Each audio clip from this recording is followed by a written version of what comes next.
Halo, selamat berjumpa kembali Bapak Ibu, para aparatur sipil negara, pengguna aplikasi Sistem Informasi Pemerintah Daerah, dimanapun Anda berada di seluruh wilayah Indonesia. Assalamualaikum warahmatullahi wabarakatuh, salam sejahtera bagi kita semua. Om Swastiastu, Namo Buddhaya, salam kebajikan. Kali ini kita akan berbagi bersama, kita akan belajar bersama cara untuk mengoperasikan aplikasi Sistem Informasi Pemerintah Daerah yang dikeluarkan oleh Kementerian Dalam Negeri melalui website sipd.kemendagri.go.id. Nah, mengingat bahwa kita semua masih dalam taraf belajar, maka saya tidak ingin memastikan bahwa apa yang saya sampaikan di sini adalah benar. Dan jika misalnya ada di antara teman-teman yang merasa bahwa ada kesalahan yang saya sampaikan, silahkan memberikan masukan di kolom komentar di bawah ya.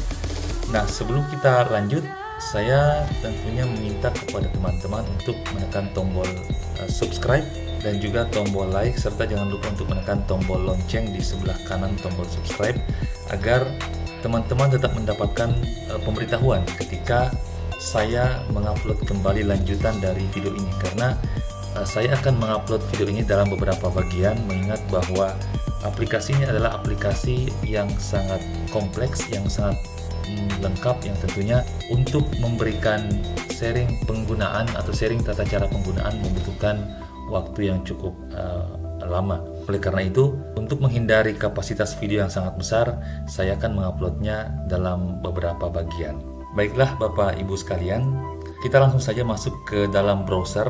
Kalau di sini saya menggunakan browser Mozilla Firefox karena biasanya kalau saya menggunakan Google Chrome dia tidak mau atau error ketika diketikkan laman utamanya. Tapi menurut programmer di Kemendagri seharusnya itu bisa menggunakan browser Google Chrome. Tapi karena saya tidak bisa, maka saya menggunakan browser Mozilla Firefox. Oke, teman-teman langsung mengetikkan sipd.kemendagri.go.id. Tekan enter. Nah, dia akan masuk ke dalam halaman utama dari Sistem Informasi Pemerintahan Daerah sebagaimana terlihat di layar Bapak Ibu semua. Nah, di sebelah kiri ini ada Sistem Informasi Pembangunan Daerah.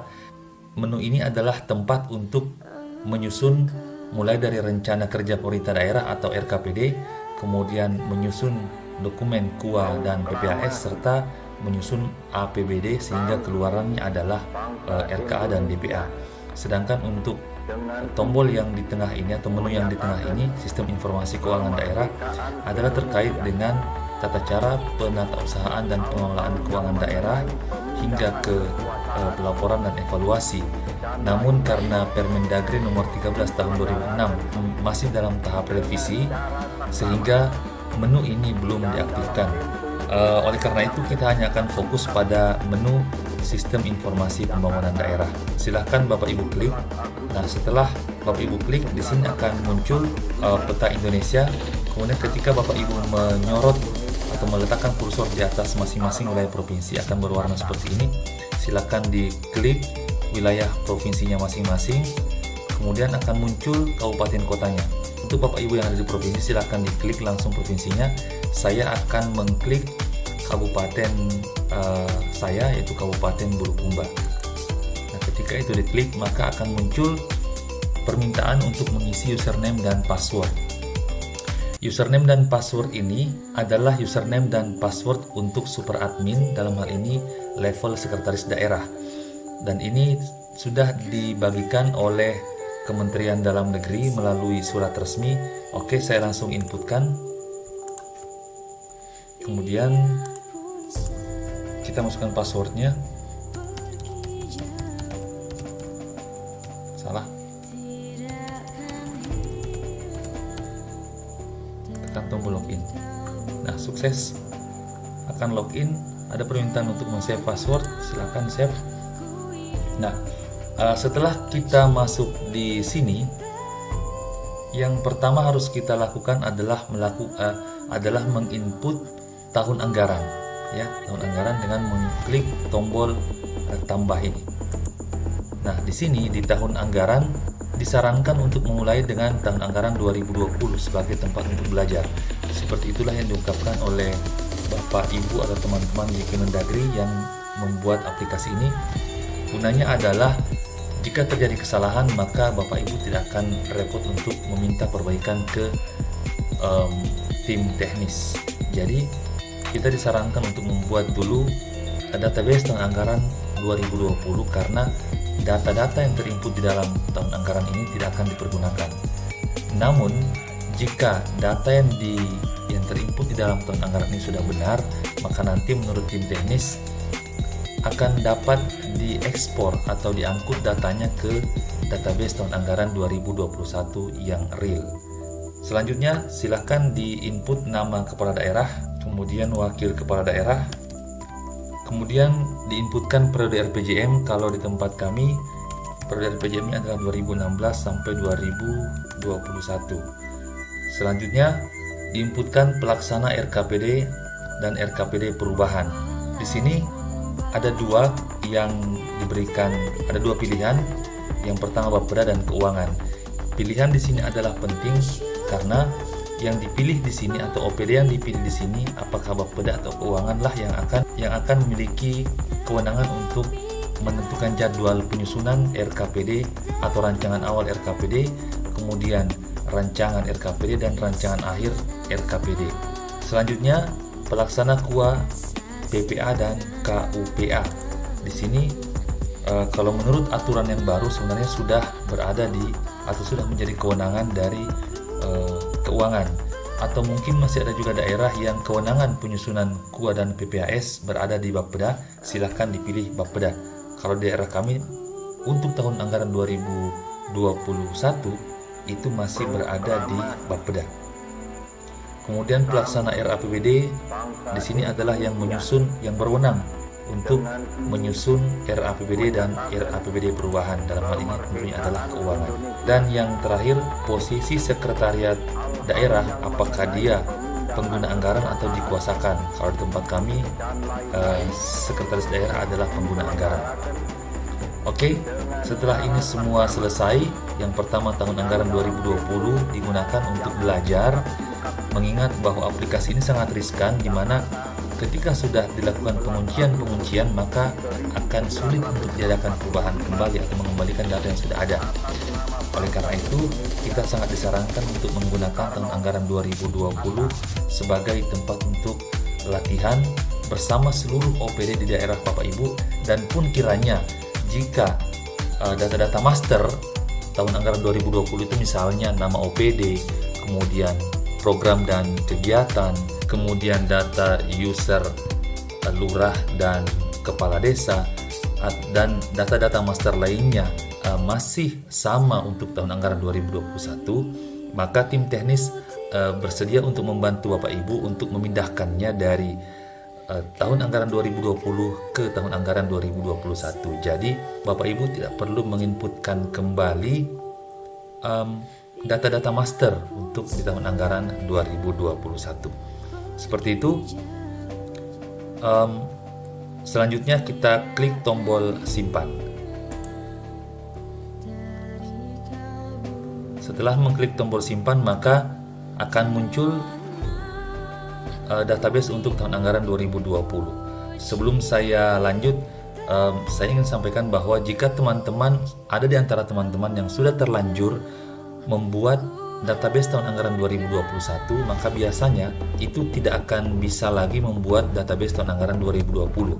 Saya pun sebelumnya mengalami hal tersebut, dan setelah memohon bantuan kepada tim teknis di Kementerian Dalam Negeri, akhirnya kami dibantu untuk diulangkan kembali sehingga kami dapat membuat database untuk tahun anggaran 2020. Jadi silakan Bapak Ibu berkoordinasi dengan tim teknis di Kementerian Dalam Negeri jika sudah terlanjur membuat database tahun anggaran 2021. Nah, langkah selanjutnya adalah Bapak Ibu mengklik tombol database tahun anggaran 2020, maka akan masuk ke halaman dashboard, dan langkah Pertama, pada kesempatan pertama yang harus Bapak Ibu lakukan adalah mengganti akun user super admin. Hal tersebut sesuai dengan arahan dari Kementerian Dalam Negeri bahwa untuk menghindari penyalahgunaan, maka Bapak Ibu harus mengganti password, username dan password untuk super admin di kesempatan pertama setelah masuk di halaman dashboard. Kita mencoba mengganti dulu. Saya tetap menggunakan saya menggunakan username ini, admin Bulukumba. Kemudian selanjutnya saya ubah password lamanya tetap, kemudian password barunya saya buat sendiri. Tentunya password ini adalah kombinasi dari huruf, angka, dan karakter supaya Bapak Ibu mendapatkan tingkat keamanan yang tinggi. Namun tetap juga harus diingat bahwa password yang Bapak Ibu inputkan harus mudah untuk Bapak Ibu ingat. Jangan sampai password tersebut terlupa di waktu yang akan datang. Nah, seperti itu. Saya sudah sukses mengganti password. Saya coba logout. Kemudian saya login kembali dengan menggunakan username yang telah saya buat. Login, oke, berhasil sukses, dan berarti username dan password saya sudah berubah. Selanjutnya yang Bapak Ibu lakukan di tahap awal adalah masuk ke menu pengaturan, kemudian Bapak Ibu membuat user untuk TAPD. Nah, user TAPD ini hanya ada dua di aplikasi ini. Yang pertama adalah TAPD untuk Bapeda, dan yang kedua adalah TAPD untuk keuangan. TAPD untuk Bapeda sebagaimana telah diatur di halaman awal sejak pertama tadi kita masuk. Pada saat pertama kita masuk, bahwa akun Bapeda lah, akun TAPD Bapeda lah yang akan membuat jadwal untuk penyusunan dokumen perencanaan. Dalam hal ini adalah RKPD yang dimulai dari rancangan awal RKPD, kemudian rancangan dan rancangan akhir RKPD, yang selanjutnya setelah selesai kemudian dilanjutkan dengan penyusunan KUA dan PPAS. Oke, caranya adalah dengan menambah user. Nah, di sini adalah kepala Bapeda, NIP untuk kepala Bapeda, dan perlu Bapak Ibu ketahui perlu untuk saya sampaikan sebelumnya bahwa kepala Bapeda di sini di aplikasi SIPD ini akan memiliki dua akun. Yang pertama akun sebagai TAPD, dan yang kedua akun sebagai kepala OPD. Oke, saya sudah menyiapkan data-data dari kepala Bapeda Kabupaten Bulukumba. Yang NIP-nya, kita inputkan NIP-nya dulu sini, kemudian menginputkan nama.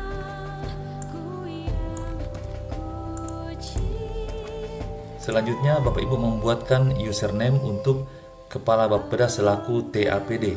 Saya menggunakan username kepala Bapeda TAPD. Ini gunanya adalah agar kita gampang atau mudah untuk mengidentifikasi ketika kita masuk sebagai kepala Bapeda untuk TAPD dan sebagai kepala Bapeda untuk kepala OPD. Kemudian pilih level user. Di sini hanya ada dua yang bisa aktif. Yang pertama adalah admin mitra Bapeda, dan yang kedua adalah admin penyelia keuangan. Admin mitra Bapeda ini adalah kepala Bapeda, dan admin penyelia keuangan adalah kepala BPKD ataupun BPKAD. Namanya berbeda-beda di setiap daerah. Kalau kami adalah BPKD atau Badan Pengelola Keuangan Daerah. Nah, user TAPD Bapeda dan keuangan inilah yang kemudian bisa meng-create user-user TAPD di bawahnya. Jadi user kepala Bapeda akan meng-create anggota TAPD di bawahnya yang ada di Bapeda, dan user kepala BPKD juga meng-create anggota TAPD yang berasal dari Badan Pengelola Keuangan Daerah atau BPKD. Kemudian klik tombol simpan. Berhasil selesai, aktif ya statusnya. Dan perlu Bapak Ibu, dan perlu saya sampaikan bahwa ketika kita meng-create user, maka password dari user yang kita create adalah default seperti atau sama dengan password yang kita dapatkan dari Kemendagri untuk superadmin tadi. Jadi Bapak Ibu kembali melihat surat dari Kemendagri terkait password default untuk seluruh akun ataupun username yang dibuat di aplikasi SIPD ini. Jadi passwordnya ketika pertama kali dibuka akunnya adalah password default. Nanti setelah orangnya login, maka dia akan memiliki kesempatan untuk mengubah mengubah passwordnya. Nah, langkah selanjutnya adalah Bapak Ibu meng-create user untuk TAPD keuangan yang dalam hal ini adalah Kepala BPKD atau Badan Pengelola Keuangan Daerah. Tambah user, kemudian kita inputkan NIP-nya. Kalau mau cepat silakan Bapak Ibu siapkan dulu NIP-nya seperti ini, kemudian dikopikan dan dipastekan. Selanjutnya juga namanya kita pastikan di sini. Selanjutnya username-nya sebagaimana seperti tadi user untuk TAPD Bapeda, silakan Bapak Ibu berkreasi. Kalau di sini saya menggunakan Kepala BPKD untuk TAPD. Level usernya adalah admin penyedia keuangan, kemudian Bapak Ibu simpan. Oke, kita sudah memiliki dua akun user untuk TAPD, yaitu TAPD untuk Bapeda dan TAPD untuk keuangan. Jadi ini adalah maksimal yang bisa di-create untuk user akun TAPD oleh superadmin. Selanjutnya masing-masing TAPD Kepala Bapeda dan TAPD Kepala Keuangan ini akan meng-create user akun TAPD di bawahnya. Oke, setelah kita membuat user untuk akun TAPD Bapeda dan TAPD Keuangan, maka selanjutnya masih di akun superadmin kita masuk ke pengaturan master, ya, pengaturan master database. Dia ada di menu pengaturan, kemudian ke menu SIPD. Nah, di sini Bapak Ibu melihat terkait dengan pengaturan referensi SIPD yang tombol warna kuning ini semua ada 3, kemudian di bawahnya ada yang berwarna hijau dan ada yang masih berwarna kuning.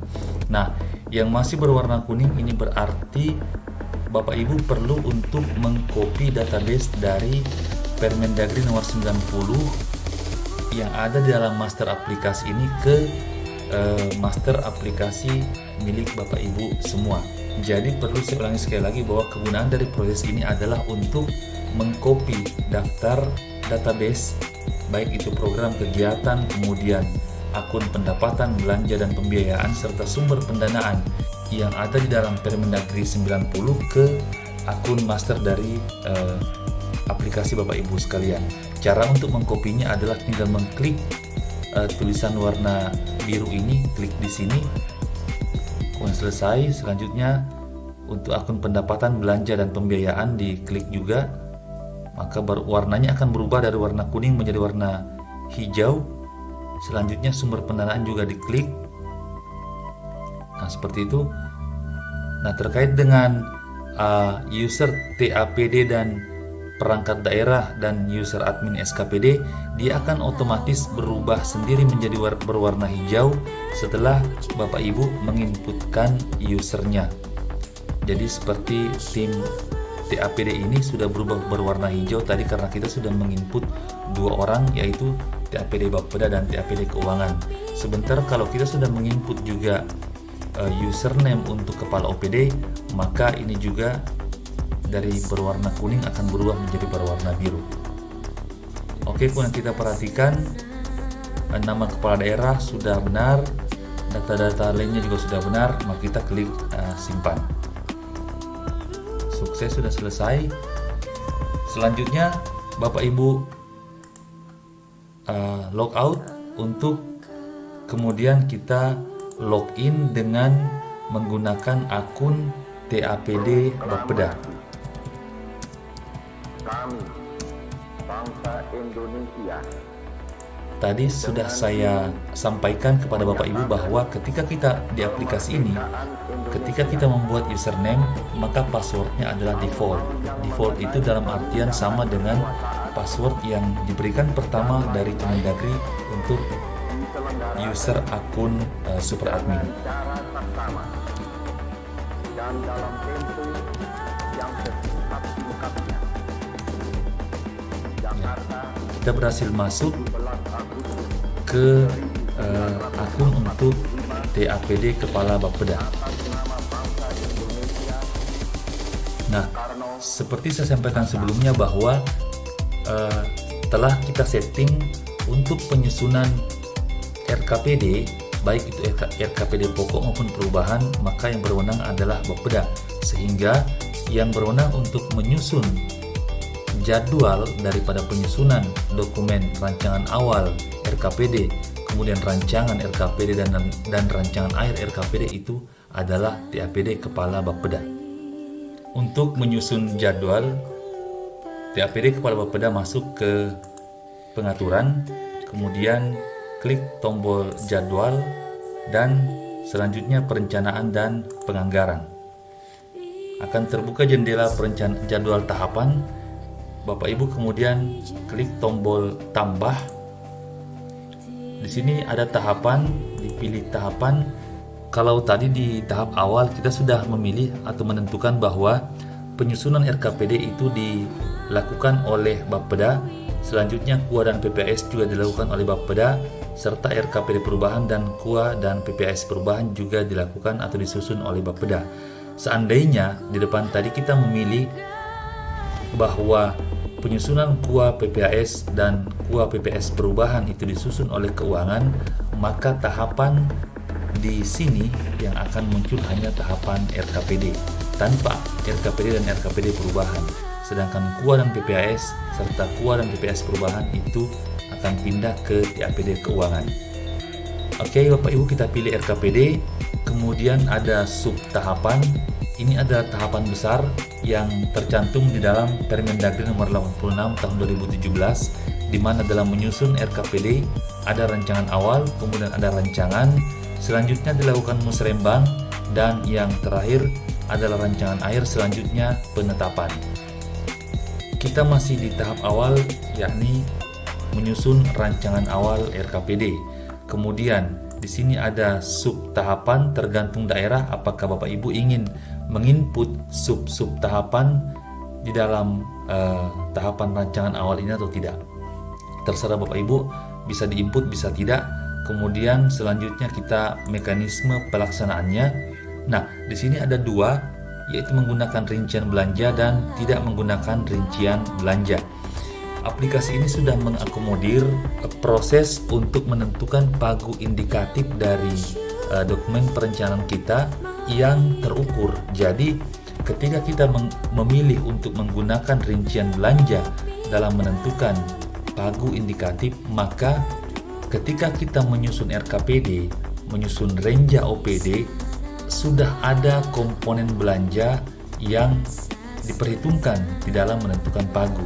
Jadi pagu indikatif itu sudah bukan lagi dikira-kira, tapi sudah terukur karena belanja ataupun komponen belanja itu sudah diperhitungkan.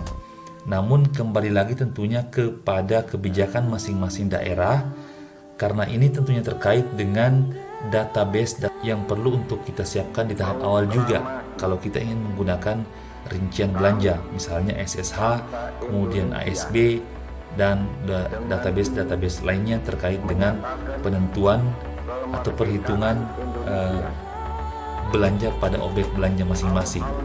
Sedangkan jika kita memilih untuk tidak menggunakan rincian belanja, maka kita dalam menentukan pagu indikatif itu masih menggunakan sistem gelondongan, jadi sistem dikira-kira. Seperti itu mungkin Bapak Ibu, silakan apakah di daerah Bapak Ibu kebijakannya menggunakan rincian belanja dalam penyusunan pagu indikatif atau tidak menggunakan rincian belanja. Untuk sebagai contoh, di sini saya menggunakan pilihan untuk tidak menggunakan rincian belanja. Selanjutnya kita menyusun jadwal pelaksanaan. Jika Bapak Ibu melihat atau merujuk ke atau ketetapan dalam Permen 86 2017. Di sana disebutkan bahwa untuk menyusun rancangan awal RKPD itu dimulai dari bulan Desember N-2, jadi 2 tahun sebelum masa perencanaan. Bapak Ibu klik di form jadwal pelaksanaan, maka akan tampil atau akan muncul form kalender. Nah, ingat Bapak Ibu ya, Bapak Ibu harus menempatkan kursor mouse di atas form kalender ini agar bisa terscroll ke bawah. Karena kalau tidak ditempatkan di atas form kalender ini, maka dia tidak akan bisa terscroll ke bawah. Kalau di luar di sini, Bapak Ibu scroll ke bawah, dia tidak akan mau. Oke, Bapak Ibu menentukan misalnya untuk bulan Desember 2019, kita pilih tanggal 2, kemudian kita apply. Kemudian selanjutnya sampai dengan berapa lama? Nah, kembali kita merujuk ke Permendagri nomor 86 tahun 2017. Di sana disebutkan bahwa tahapan penyusunan rancangan awal RKPD itu sampai dengan di bulan Februari pada minggu kedua. Di sana sehingga kita harus memilih di sini bulan Februari minggu kedua. Namun karena pada saat membuat video ini sekarang sudah lewat dari minggu kedua bulan Februari, dan berdasarkan hasil tanya-tanya saya juga di tim teknis Kementerian Dalam Negeri yang membuat aplikasi SIPD ini, diberikan kelonggaran karena kita masih dalam tahap belajar dalam menggunakan aplikasi SIPD ini, sehingga yang menjadi acuan nanti adalah tahap RKPD final. Sehingga untuk tahapan penginputan di dalam penyusunan rancangan RKPD ini itu masih diberikan kelonggaran terkait dengan penentuan waktu. Kalau misalnya ada yang terlambat menginput, sudah ketinggalan dari aturan yang seharusnya kita tepati di dalam Permen 86, maka itu masih diberikan kompensasi atau kelonggaran ya, bahasa kelonggaran itu. Nah, di sini saya ingin menggunakan sampai karena saya belum menginput pokir, kemudian belum menginput juga usulan dari desa dan lurah maupun usulan hasil musrembang kecamatan, maka saya akan menggunakan jadwal yang sedikit agak longgar di sini mungkin.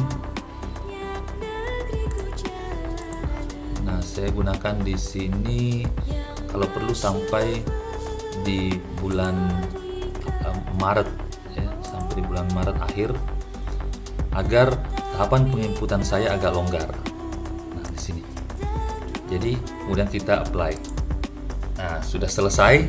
Bapak Ibu mohon maaf tadi saya memberikan penjelasan terkait dengan keterangan sub tahapan ini itu agak keliru.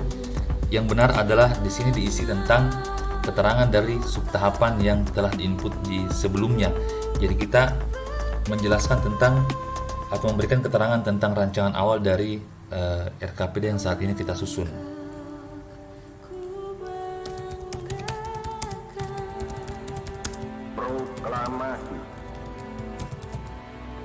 Saya isikan tahapan penyusunan rancangan awal RKPD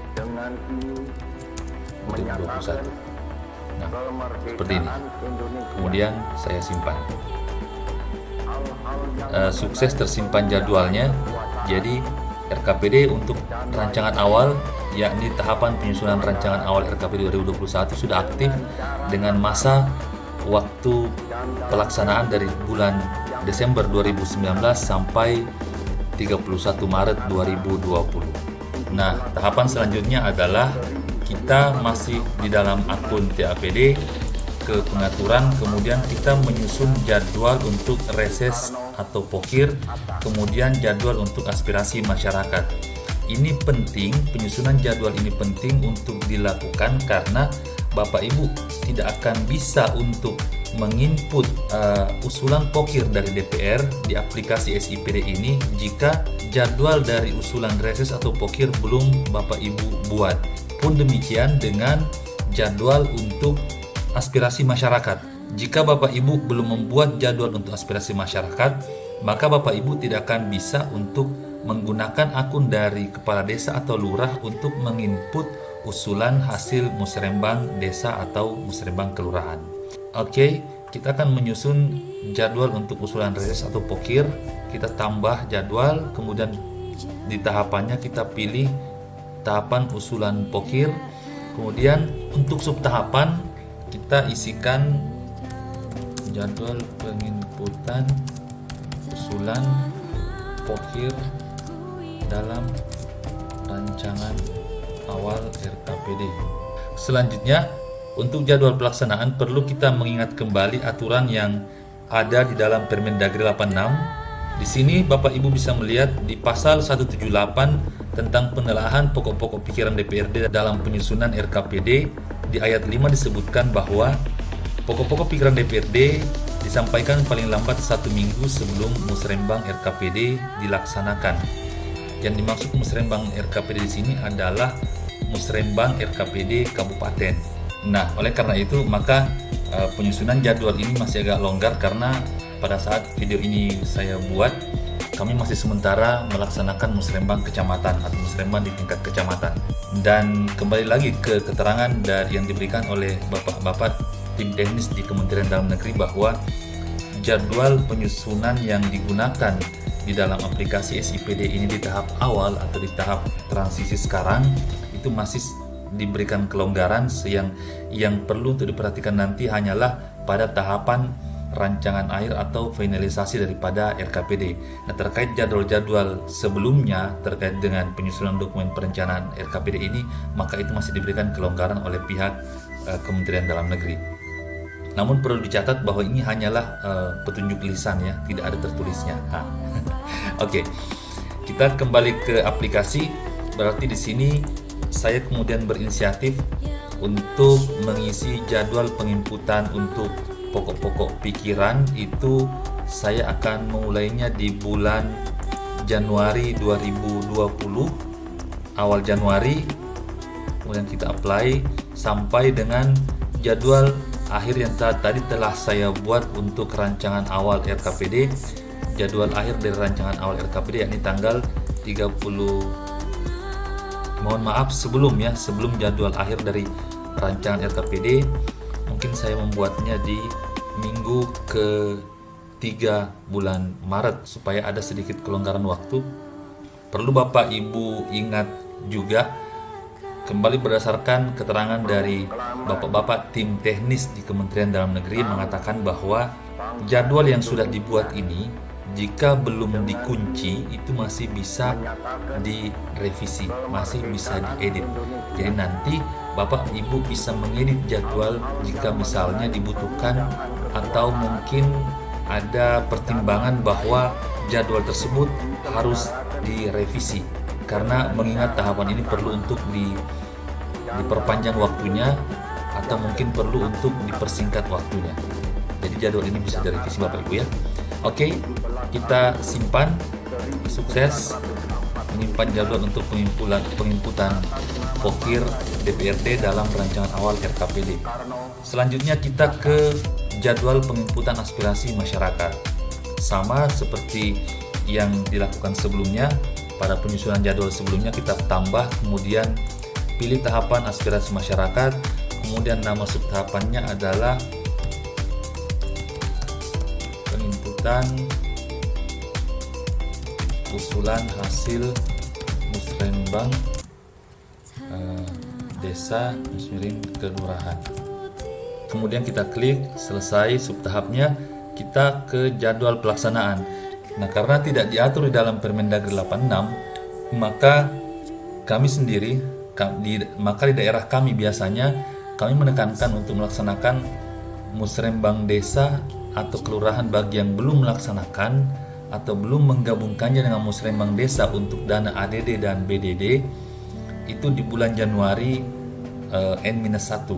Jadi tahapan penginputan di aplikasi ini saya buat jadwalnya dimulai dari awal Januari 2020 sampai dengan Februari 2020. Artinya ini untuk memberikan kelonggaran bagi desa atau kelurahan yang belum melaksanakan musrembang di tahun N-2, sehingga mereka melaksanakan musrembang di bulan Januari N-1 dan penginputannya mungkin akan dilaksanakan di bulan Februari N-1. Nah, di sini saya memberikan jadwal sampai sebenarnya ya, kalau sebenarnya Bapak Ibu aturan yang berlaku harusnya penginputan usulan ini itu dilaksanakan maksimal Januari N-1 ya. Jadi paling lambat akhir Januari N-1. Setelah pelaksanaan musrenbang desa dan kelurahan itu sudah harus terinput semua ke aplikasi sebelum pelaksanaan musrenbang kecamatan. Dan hasil yang terinput inilah di aplikasi yang kemudian kita gunakan sebagai dasar untuk menentukan usulan prioritas dalam pelaksanaan musrenbang kecamatan. Saya pilih tanggal 18, kemudian kita apply dan kita simpan. Oke, selesai. Nah, selanjutnya setelah kita membuat pengaturan jadwal, sudah lengkap pengaturan jadwalnya, kita masuk ke pengaturan profil. Di pengaturan profil ini sebaiknya Bapak Ibu menggunakan akun Sekda ya, atau super admin. Kita keluar dulu. Kemudian kita login kembali Bapak Ibu dengan menggunakan akun super admin.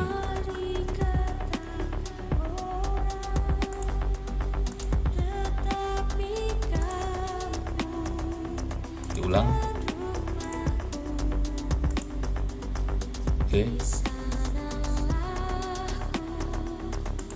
Klik database-nya, masuk ke pengaturan, profil, perangkat daerah.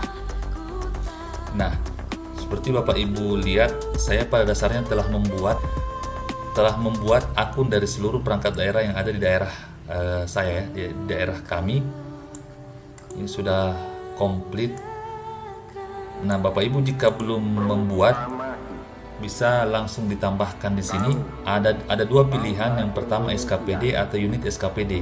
Silakan Bapak Ibu melihat lampiran dari Permendagri 90 tahun 2019 terkait dengan nomenklatur unit organisasi. Ketika Bapak Ibu ingin menginput OPD atau SKPD, silakan pilih SKPD. Dan ketika Bapak Ibu ingin menginput misalnya rumah sakit atau puskesmas yang mana di Permendagri 90 adalah berkedudukan sebagai unit SKPD, maka Bapak Ibu silakan pilih unit SKPD. Di sini saya akan memilih SKPD sebagai contoh.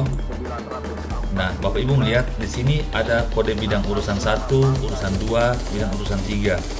Sebagaimana Permendagri 90 tahun 2019 telah memberikan peluang kepada OPD untuk mengampu 3 bidang urusan maksimal ya.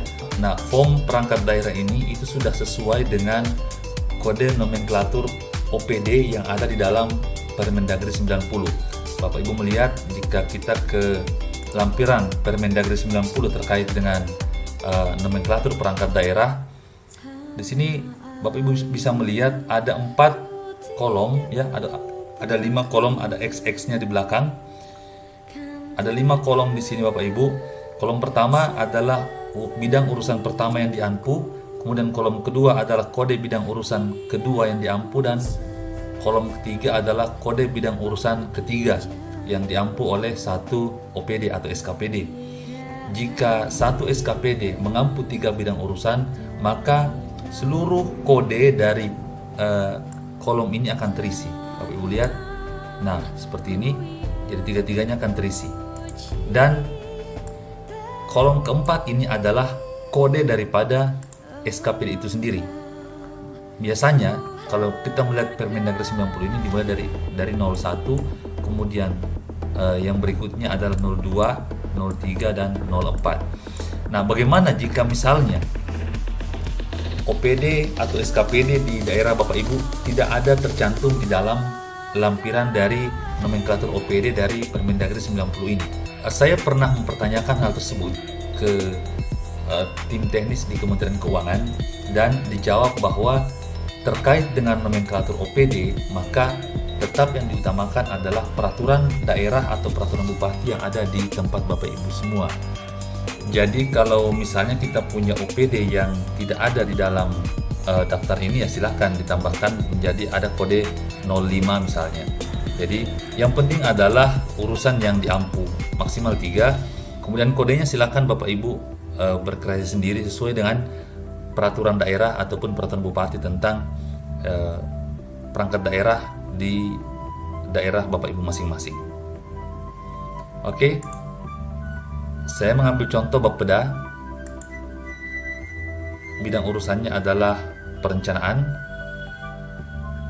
501, dan kode OPD-nya kita melihat ke Permen 90.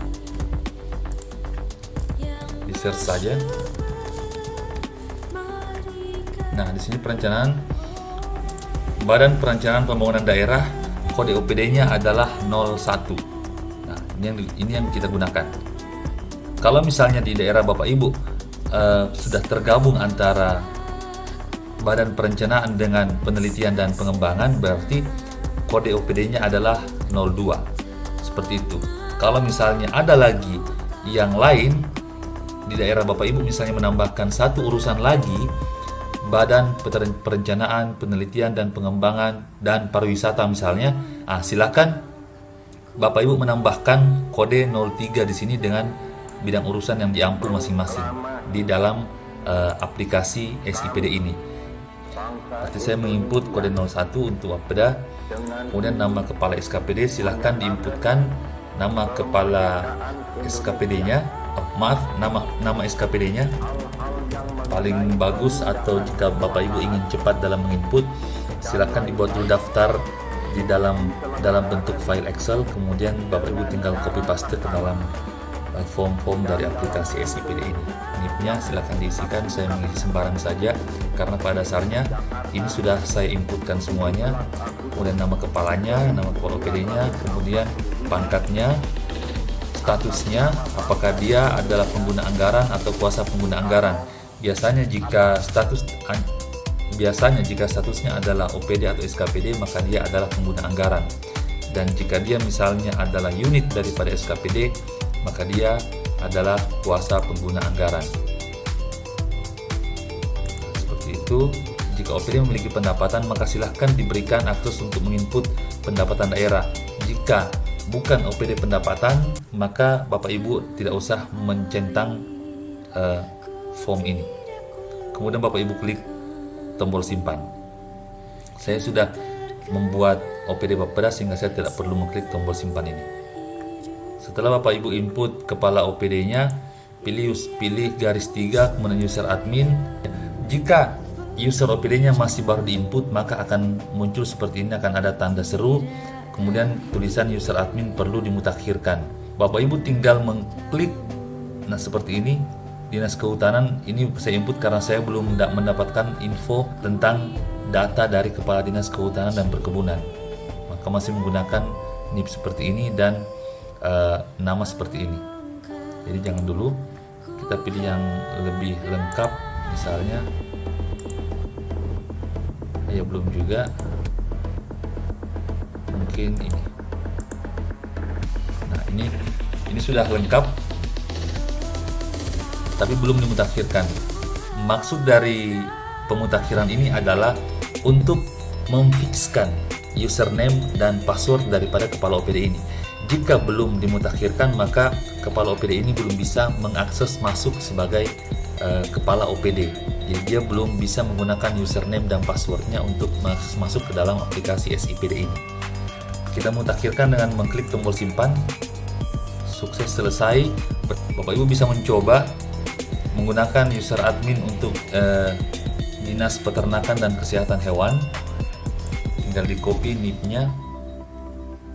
Perlu saya ingatkan bahwa terkait dengan password dari user-user yang dibuat di dalam aplikasi SIPD ini, maka passwordnya otomatis adalah password yang diberikan oleh tim teknis SIPD ini, yang diberikan secara umum pertama, ya. Dan password itu adalah password yang Bapak Ibu dapatkan ketika mendapatkan akun super admin atau akun sekda yang diperoleh secara resmi dari Pusdatin, ya, Bapak Ibu, ya. Password itu sama. Nanti setelah kepala OPD atau user-user tersebut login, maka diminta untuk melakukan ganti password. Kita bisa mencoba, kita logout dulu, kemudian kita masuk atau kita login dengan menggunakan NIP dari kepala OPD yang tadi sudah kita mutakhirkan dengan password yang sama dengan password yang Bapak Ibu dapatkan dengan password awal super admin yang Bapak Ibu dapatkan dari Pusdatin. Itu adalah password standar, ya, ketika Bapak Ibu membuka atau membuat username bagi TAPD, bagi OPD, bagi anggota DPRD, dan bagi aparat atau perangkat desa dan lurah. Kita login, nah sukses. Berarti kepala OPD ini sudah bisa mengakses aplikasi SIPD melalui username-nya. Bapak Ibu perhatikan di sini, ini langsung berubah menjadi nama kepala OPD yang bersangkutan. Nah, untuk unit SKPD, kalau Bapak Ibu ingin menginput level unit SKPD misalnya puskesmas ataupun rumah sakit, silakan diklik. Maka di sini akan ada pilihan SKPD induknya. Apakah dia menginduk ke dinas kesehatan atau kemana? Dan kode unitnya kembali Bapak Ibu melihat di Permendagri 90. Di sini kelihatan kode dari unit SKPD itu.